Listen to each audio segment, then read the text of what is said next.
especialistas, gracias por sintonizarnos. Les recordamos los teléfonos del estudio 58 59 92 86 o al 67 11 59 60.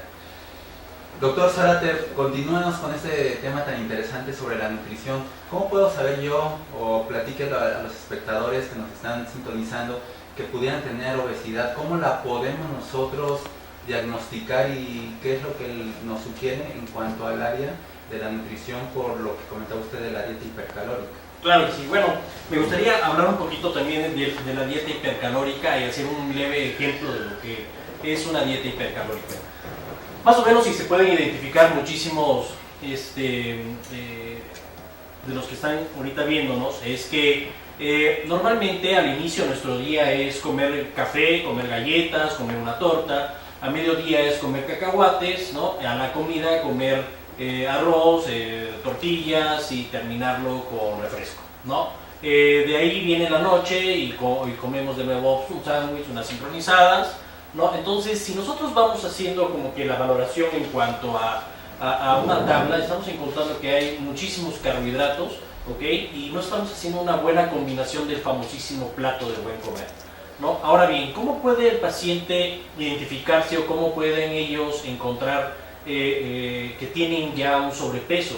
Bueno, anteriormente solamente estábamos hablando de lo que es un poquito el índice de masa corporal. Hablar de índice de masa corporal pues es hacer un cálculo en cuanto a peso y la altura del paciente, ¿no? Sin embargo, para poder hacer un diagnóstico un poquito más preciso, podemos hablar de la grasa visceral, ¿no? Hacer un cálculo de grasa visceral, cálculo de grasa corporal, el cálculo de porcentaje de agua, el cálculo de lo que es los requerimientos en ese momento del paciente, para poder establecer que en ese momento el paciente ya tiene un factor de riesgo en cuanto a sobrepeso y en cuanto a los grados de obesidad, que me van permitiendo encontrar que ese paciente ya está en un foco rojo, que ya tiene un factor de riesgo.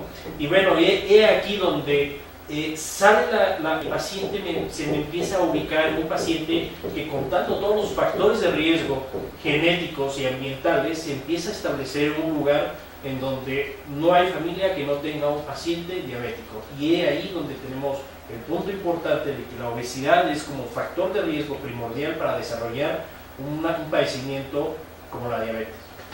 Pero ¿cómo podría usted explicarnos la obesidad? ¿Cómo sé si yo tengo obesidad?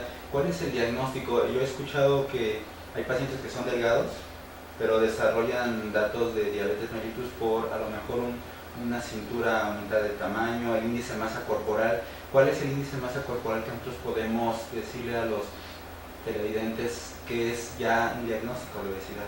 Bueno, perfecto. Bueno, la fórmula para sacar un índice de masa corporal es peso sobre la talla al cuadrado, o sea, sobre la altura al cuadrado. De ahí nos arroja una tabla, ¿no? En donde nosotros podemos ir ubicando al paciente dependiendo de este resultado, y arriba de hablar de 25, del resultado de esta fórmula, hablar de es 24.7, arriba de 24.7 empezamos a encontrar a un paciente ya en sobrepeso. Y de ahí, bueno, a los números más elevados ya nos va graduando si hay sobrepeso, si hay obesidad grado 1, grado 2, grado 3, ¿no? Sin embargo, también la circunferencia abdominal entre hombres y mujeres, que varía un poco, pero sí hablar de una circunferencia abdominal en mujeres arriba de 88, ¿no? de centímetros, ya estamos hablando de una circunferencia abdominal que me está arrojando, y esto es lo más práctico de hacerlo en casa, ¿no? Y me está arrojando que ya está dentro de la obesidad. De un hombre arriba de 90 centímetros, ¿no? De cintura a nivel del ombligo, a nivel del ombligo, y haciendo que el paciente suelte totalmente su abdomen y no en la postura erguida que normalmente tenemos. Tenemos que tener al paciente relajado, con el abdomen totalmente relajado, para poder hacer la circunferencia. Y ahí lo más fácil. Quisiera complementar algo. Efectivamente, esos son los métodos para nosotros saber si un paciente tiene o no obesidad. Hablando de complicaciones, la obesidad es importante recalcar que está asociada con 40 enfermedades diferentes Y estas 40 enfermedades a la vez van a desarrollar complicaciones secundarias a la obesidad y a la enfermedad de la cabeza. De estas, las más importantes son la diabetes mellitus, la hipertensión arterial, el síndrome de apnea obstructiva del sueño y la dislipidemia. Creo que es algo importante a tomar en cuenta, porque la obesidad no viene sola, sino con enfermedades asociadas. Entonces es muy importante saber el índice de masa corporal, y pues como nos comenta el doctor Víctor Zárate, pues si tienes una báscula, si tienes una cinta métrica, pues mídete la cintura, si en las mujeres 88, en los hombres 90 centímetros, y además una báscula, toma tu talla, y si tienes más de 24.7, pues te invitamos a que nos llames para poder nosotros saber si realmente estás con un cuadro de obesidad. Dentro de las complicaciones, doctor Orellana, doctor Zárate, ¿cuál creen ustedes que sea de las más importantes que actualmente están afectando a la población en cuanto a personas con obesidad? Doctor. Es importante recalcar que la obesidad es una enfermedad sistémica. Afecta a todos los organismos. De estos, el corazón, el pulmón, el hígado, el páncreas son los órganos que más daño sufren. Como les dije, no es solo la obesidad, sino las enfermedades asociadas que nosotros desarrollamos. Para hablar de complicaciones tenemos una lista de, no sé, te puedo decir 40 enfermedades. De esas 40 enfermedades, que cada enfermedad tenga 10 complicaciones, multiplica ya los números. Estamos hablando de una enfermedad que está matando poco a poco a los mexicanos. Es decir, la obesidad yo creo que es una patología que nos está llevando a muchas alteraciones a nivel sistémico.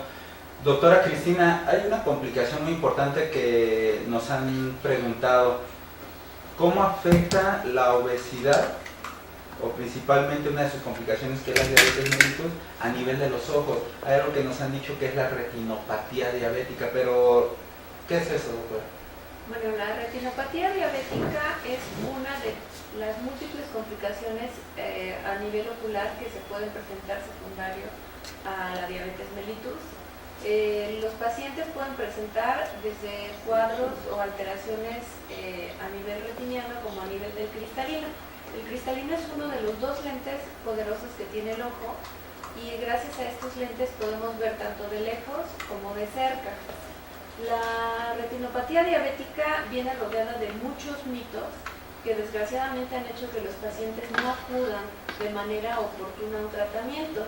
Y en el caso muy particular de los ojos, el tratamiento tardío es lo que repercute de una manera muy importante en el pronóstico visual a largo plazo. La ceguera es algo que muchos se le teme a la retinopatía diabética. Sin embargo, si se da un tratamiento adecuado, si se diagnostica y se estudia y se refiere a un paciente de forma oportuna, se pueden evitar muchas de estas complicaciones, que en especial en nuestro país las estadísticas, como ya se mencionaron, son muy pobres. De las pocas que se tienen es que para el 2018 se espera que el 30% de la población con diabetes tenga ya un daño que requiere un tratamiento oportuno de la retina. Puede ir desde el daño visual, puede ir desde un daño reversible, pero en la mayoría de los casos es una baja visual irreversible. En el caso de un daño visual reversible, estamos hablando de la opacidad del cristalino, que se conoce como catarata. Esta se presenta de dos maneras: aquellos pacientes que no tienen un adecuado control metabólico y que presentan muchas subidas de glucosa o una inadecuada dieta, un inadecuado control metabólico. Son estos pacientes que muy jóvenes, 40, 45 años, van a empezar a presentar bajas visuales, y son aquellos pacientes que los vemos incluso nosotros en la calle, que tienen en el centro un puntito blanco, y es una catarata blanca que desde que tú la ves dices es una catarata metabólica, y empiezas a interrogar al paciente y te dicen: no, pues sí, me descontrolé, me hospitalizaron, yo manejo glucosas de 300, 500, y también no son pacientes que permitan o que se les aplique insulina, que también ese es otro mito muy grande que hay, que la insulina te deja ciego, pero realmente no es la insulina, es la enfermedad, que si no la controlas a tiempo provoca daños devastadores en la retina. Y regresando al punto de la catarata, bueno, cuando estamos hablando de una catarata En jóvenes estamos hablando de una catarata por un descontrol. Y en pacientes que presentan una diabetes de larga evolución, pues son pacientes que después de los 5 o 6 años deberían ser referidos con un oftalmólogo para revisarlos, para evaluar su agudeza visual, porque desde ahí, si tú los detectas ya con un daño, empiezas a dar tratamiento que va desde diagnósticos, estudias cómo está la vasculatura retiniana, hasta tratamientos que van con láser, cirugías, extracción de cataratas y en general es eso. Lo más temido es la retinopatía diabética, y la retinopatía diabética generalmente en todos los pacientes con un buen control se va a presentar a partir de los 10 años. Si se presenta antes de los 10 años la retinopatía diabética, tú debes de pensar que es un paciente que ha tenido un inadecuado control metabólico. Después de los 10 años, pues tú ya a un paciente, por supuesto, quien lo capte, lo debe de referir a un oftalmólogo para que éste lo estudie y le haga estudios complementarios auxiliares que van desde estudios de la vasculatura retiniana, de la zona de mejor visión del ojo que es la mácula, y sobre todo que veas cuánto ve ese paciente. Y una vez que tú ya hagas un diagnóstico del estado del ojo, pues tú puedes decirle al paciente, sabe que usted está muy bien, se puede ir un año a su casa y en un año lo veo.